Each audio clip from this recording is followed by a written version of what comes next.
Selamat pagi, siang, sore, ataupun malam, Bapak Ibu dosen dan juga teman-teman.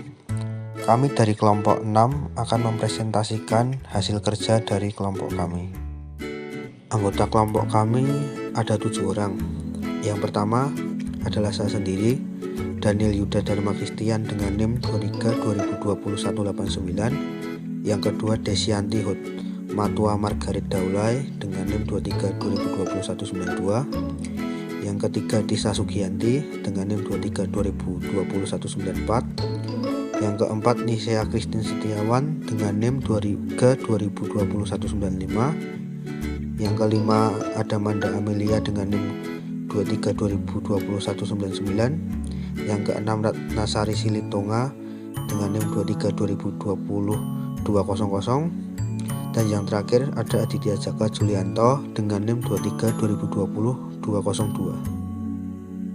Pengabdian masyarakat merupakan salah satu dari program Fakultas Ekonomi dan Bisnis Universitas Kristen Satya Wacana yang memiliki tujuan untuk mengimplementasikan ilmu perpajakan yang telah dipelajari dan juga mengidentifikasi kewajiban perpajakan sejak penelitian sehingga dapat memberikan rekomendasi untuk memecahkan masalah yang sedang dihadapi. Usaha yang kami pilih adalah Wiwik Soto Seger dan Frozen Food yang merupakan usaha yang bergerak di dalam bidang kuliner. Kami melakukan penelitian dengan terjun langsung ke lapangan untuk memperoleh data yang diperlukan. Penelitian yang kami lakukan merupakan penelitian deskriptif kuantitatif dengan memberikan analisis perhitungan mengenai perpajakan. Analisis situasi. Pajak merupakan iuran yang dipungut oleh negara kepada masyarakat.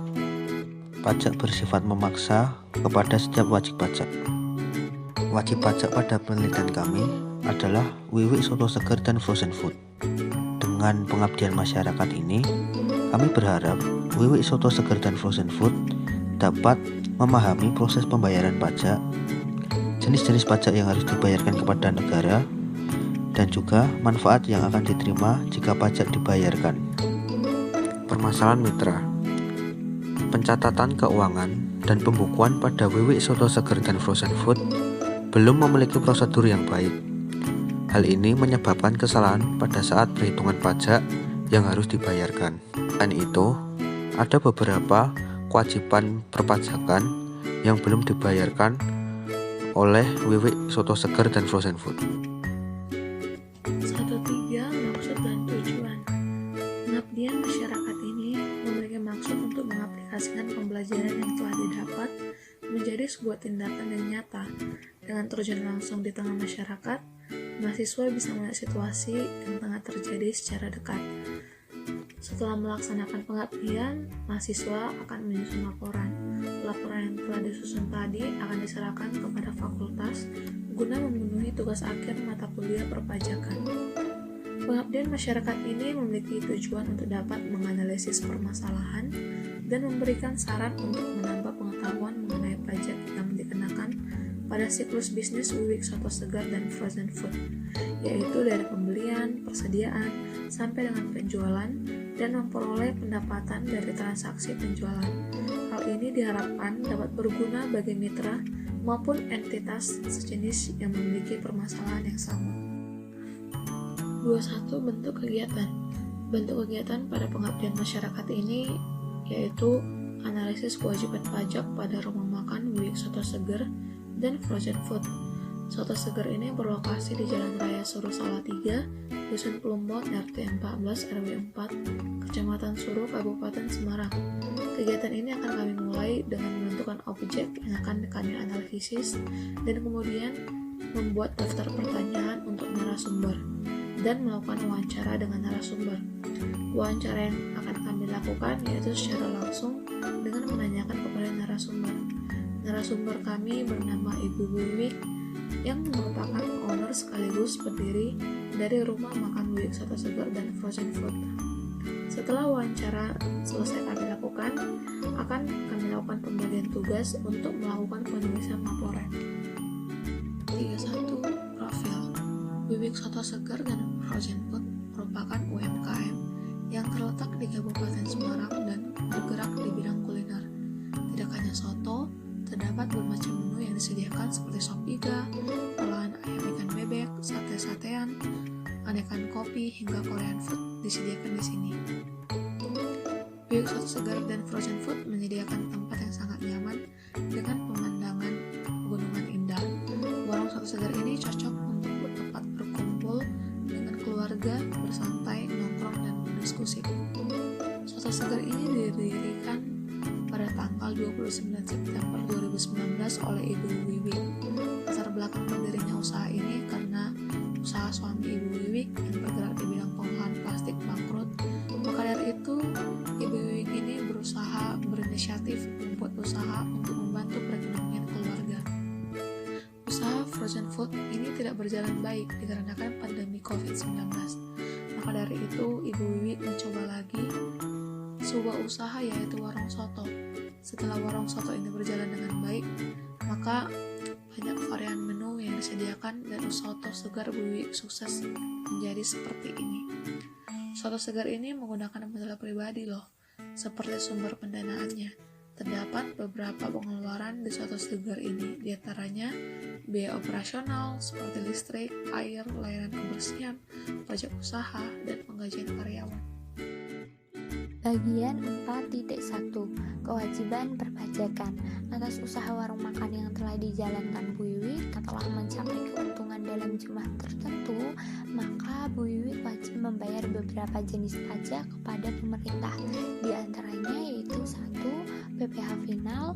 Karena soto segar Bu Wiwi memiliki omset kurang dari 4,8 miliar, maka Bu Wiwi akan terbebani untuk membayar pajak final dengan tarif sebesar 0,5%. Yang kedua, pajak bumi dan bangunan atau PBB.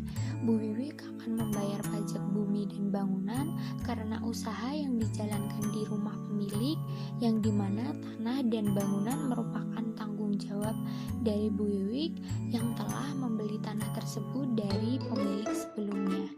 Yang ketiga, ada pajak penghasilan pasal 21 atau PPh 21. Pajak ini dikenakan karena Bu Wiwi mendapatkan penghasilan dari usaha, dan juga Bu Wiwi harus membayar gaji kepada karyawannya. Dan terkait pajak, pembayaran bagi masing-masing karyawan akan berbeda. Tetapi untuk saat ini belum ada pajak penghasilan karena gaji pegawai masih di bawah penghasilan tidak kena pajak. Yang keempat, ada pajak penghasilan orang pribadi. Pajak ini dikenakan terhadap subjek pajak orang pribadi atas penghasilan yang diterima sebagai subjek yang dikenakan pajak atas pendapatan yang diperoleh, maka wajib membayar dan melaporkan pajak tersebut. Karena Bu Wiwi memiliki peredaran bruto kurang dari 4,8 miliar dalam setahun, maka Bu Wiwi hanya melakukan pencatatan saja. Yang kelima, ada pajak penerangan jalan. Bu Wiwi sendiri menggunakan tenaga listrik guna membantu proses usahanya, sehingga biaya yang timbul atas penggunaan listrik tersebut akan dikenai pajak. Yang keenam, ada pajak restoran. Pajak restoran adalah pajak atas pelayanan yang disediakan restoran dengan fasilitas penyedia makanan atau minuman yang dipungut bayaran. Yang ketujuh, ada pajak reklame. Pajak reklame adalah biaya yang harus dibayar oleh seseorang atau badan untuk mendapatkan izin reklame. Bagian 3.2 Struktur organisasi. Wiwi Soto Segar dan Frozen Food memiliki total 16 orang karyawan yang terdiri dari 1 orang manajer, 8 orang juru masak yang dibagi beberapa tugas dapur, yaitu 2 orang menangani pembuatan soto, 2 orang bagian pembuatan bakaran dan sate-satean, dan 4 orang lainnya bertugas dalam pembuatan menu lainnya. Selain manajer dan juru masak, Wiwi Soto Segar dan Frozen Food ini juga memperkerjakan 1 orang barista, 5 pramusaji, dan 1 orang petugas kebersihan. Selanjutnya bagian 4.2 yaitu proses bisnis. Adapun urutan alur bisnis Wiwik Soto Seger dan Frozen Food yaitu sebagai berikut. Yang pertama, pelanggan membeli dan memesan menu di meja kasir. Yang kedua, kasir memberitahukan menu pesanan kepada juru masak. Yang ketiga, juru masak mempersiapkan menu pesanan tersebut. Yang keempat, juru masak mempersiapkan peralatan masak dan bahan baku. Yang kelima, juru masak merencanakan kebutuhan bahan baku. Yang keenam, pramusaji yang bertugas mengantarkan makanan akan mengantarkan pesanan kepada pelanggan. Yang ketujuh, jika telah selesai makan, pelanggan akan membayar di meja kasir dan menerima faktur penjualan. Analisis perpajakan. Untuk analisis perpajakan ini dibagi menjadi dua, yaitu analisis pajak pusat dan analisis pajak daerah. Pajak pusat yang pertama ada PPh 21. PPh 21 merupakan pajak atas penghasilan yang berupa gaji, upah, honor, tunjangan, dan pembayaran lainnya dengan nama dan dalam bentuk apapun yang berhubungan dengan pekerjaan atau jabatan, jasa, dan kegiatan yang dilakukan oleh orang pribadi yang merupakan subjek pajak dalam negeri. Untuk PPh 21 karyawan ini dipungut oleh wajib pajak badan atau perusahaan. Wajib pajak badan atau perusahaan memotong PPh 21 dari gaji karyawan setiap bulannya dan membayar atau menyetorkan pemungutan pajak PPh 21 ini kepada kas negara. Untuk entitas Wiwik Soto Segar dan Frozen Food ini, PPh 21-nya itu ada subjek pajaknya, yaitu karyawan. Objek pajaknya adalah penghasilan karyawan, dan mekanismenya Wiwik Soto Segar dan Frozen Food ini membayar gaji karyawan setiap bulan. Wiwik Soto Segar dan Frozen Food ini tidak melakukan pemotongan PPh 21 dikarenakan penghasilan bruto karyawannya dalam 1 tahun hanya berkisar 24 juta, yang artinya kurang dari PTKP yaitu sebesar 54 juta. Oleh karena itu, kelompok kami berasumsi bahwa karyawan yang sudah menikah dan memiliki tanggungan 1 orang anak dibayar 2 juta. Untuk perhitungannya, kami menghitung salah satu karyawan yang sudah menikah dan memiliki tanggungan anak 1 yang gaji utamanya 2 juta, sehingga gaji per tahunnya itu 24 juta didapat dari 2 juta dikali 12. Biaya jabatannya 5% sebesar 1.200.000 yang didapat dari 24 juta dikali 5%. Gaji netonya 22.800.000 yang didapat dari 24 juta dikurang dengan 1.200.000. Untuk PTKP-nya ada wajib pajak pribadi sebesar 54 juta. Untuk tanggungannya yaitu kawin dan memiliki anak 9 juta didapat dari 4.500.000 dikali 2, sehingga total PTKP-nya ada 63 juta. Untuk PKP tahunannya ada 40.200.000 yang didapat dari 63 juta dikurang dengan 22.800.000. Sehingga dari perhitungan ini dapat disimpulkan bahwa pegawai tidak perlu membayar PPh 21 karena penghasilan bersih per tahunnya di bawah penghasilan tidak kena pajak atau PTKP. Untuk pajak pusat yang kedua ada PPh final. PPh final adalah pajak yang dikenakan dengan tarif tertentu dan dasar pengenaan pajak atas penghasilan yang diperoleh selama tahun berjalan. Pajak final ini adalah pajak yang dibebankan langsung saat wajib pajak menerima penghasilan. Untuk entitas Wiwik Soto Segar dan Frozen Food ini, PPh finalnya subjek pajaknya itu adalah Bu Wiwik, objek pajaknya itu adalah omset penjualan. Dengan mekanisme Wiwik Soto Segar dan Frozen Food memiliki rata-rata omset sebesar 1.920.000.000 per tahunnya, maka Bu Wiwik dikenakan PPh final. Pembayaran PPh final ini dibayarkan pada tanggal 10 bulan berikutnya setelah masa pajak berakhir. Pembayaran dapat dilakukan melalui kantor pos dengan membuat kode billing melalui aplikasi e-billing atau SSE terlebih dahulu. Untuk perhitungannya, dikarenakan omsetnya dalam setahun kurang dari 4.800.000, oleh karena itu, sesuai dengan peraturan pemerintah nomor 23 tahun 2018 tentang PPh final, tarif yang dikenakan adalah 0,5%, sehingga perhitungannya tarifnya 0,5% dikali dengan 160 juta yang merupakan jumlah peredaran brutonya per bulan, sehingga PPh final per bulannya adalah 800.000. Yang ketiga, ada PPh orang pribadi yang termasuk dalam pajak pusat. PPh orang pribadi sendiri tidak menyelenggarakan pembukuan sehingga dikenakan PPh yang bersifat final dengan tarif 0,5% dari omset bruto sesuai ketentuan Peraturan Pemerintah Nomor 23 Tahun 2018.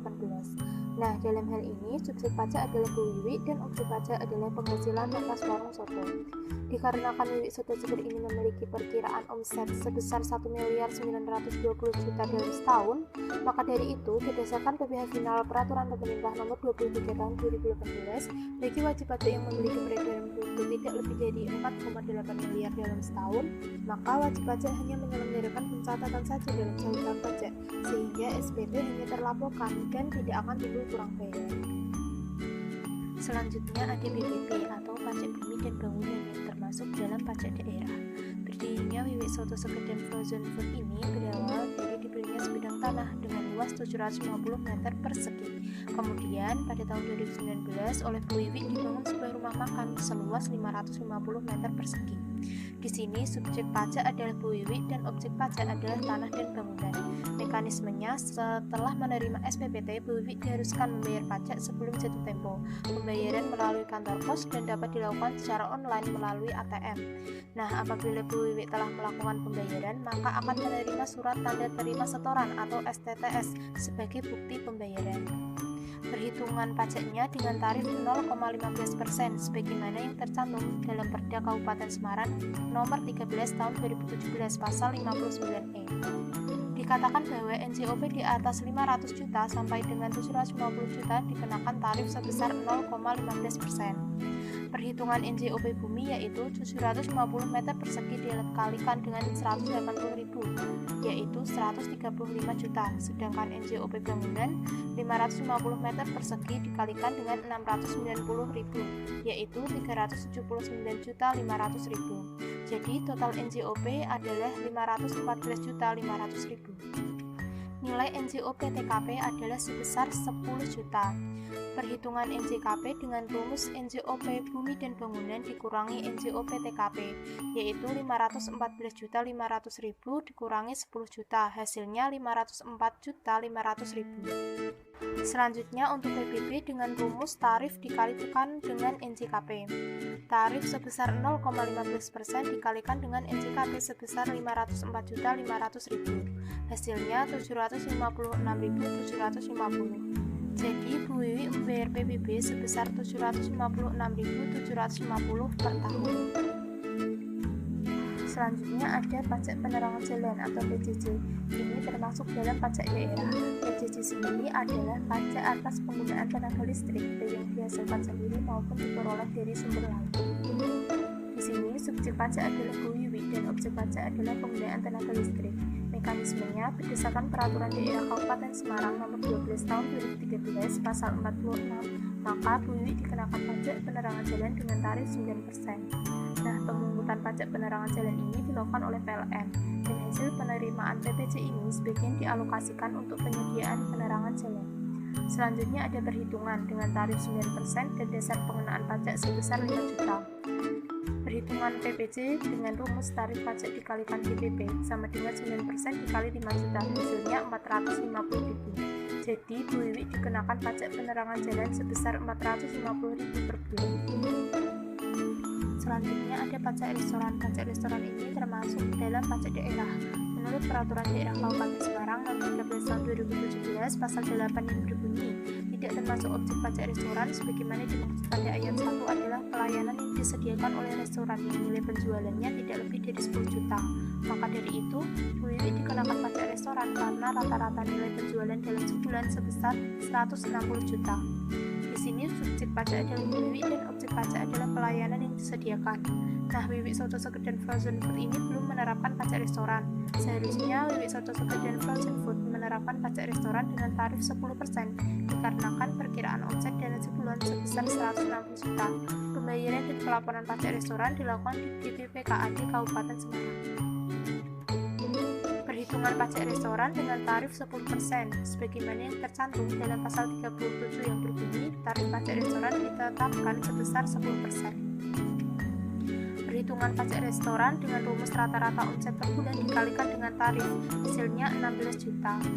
Nah, jika usaha Wiwik Soto Seger dan Frozen Food ini menerapkan pajak restoran, Bu Wiwik setiap bulannya harus membayar sekitar 16 juta per bulan. Kesimpulan, Wiwik Soto Seger dan Frozen Food ini tidak ada pengenaan PPh 21 karena penghasilan bruto karyawan dalam 1 tahun kurang dari penghasilan tidak kena pajak. Juga tidak terkena PPh, tetapi Bu Wiwik memiliki kewajiban membayar pajak karena perusahaan tersebut sudah menerima SPP. Berdasarkan Perda Kabupaten Semarang nomor 12 tahun 2013 pasal 46, maka Bu Wiwik dikenai pajak penerangan jalan dengan tarif 9%. Dapat dikatakan, wajib pajak yang baik karena sudah membayar pajak secara tepat waktu sehingga terbebas dari pembakukan saksi berupa denda. Rekomendasi yang pertama, menerapkan pajak restoran yang dibebankan oleh pelanggan dengan tarif 10% sebagaimana yang tercantumkan dalam Peraturan Daerah Kabupaten Semarang nomor 13 tahun 2017 pasal 37. Yang kedua, menerapkan pajak reklame sebagaimana yang tercantum dalam Peraturan Daerah Kabupaten Semarang nomor 10 tahun 2010 pasal 15 ayat 1 berbunyi objek pajak reklame adalah semua penyelenggara reklame dan dikenakan tarif sebesar 25%. Yang ketiga, menggunakan metode pencatatan yang sudah terkomputerisasi agar seluruh aktivitas keuangan dapat dicatat secara lebih rinci dan lebih praktis. Hal ini akan meminimalisir kesalahan dalam catatan keuangan. Berikut adalah lampiran foto. Foto bagian kiri atas merupakan suasana diskusi kelompok. Foto bagian kiri bawah merupakan suasana wawancara dengan narasumber. Foto bagian kanan merupakan suasana di sekitar soto Bu Wiwik. Demikian presentasi dari kelompok kami. Sekian dan terima kasih.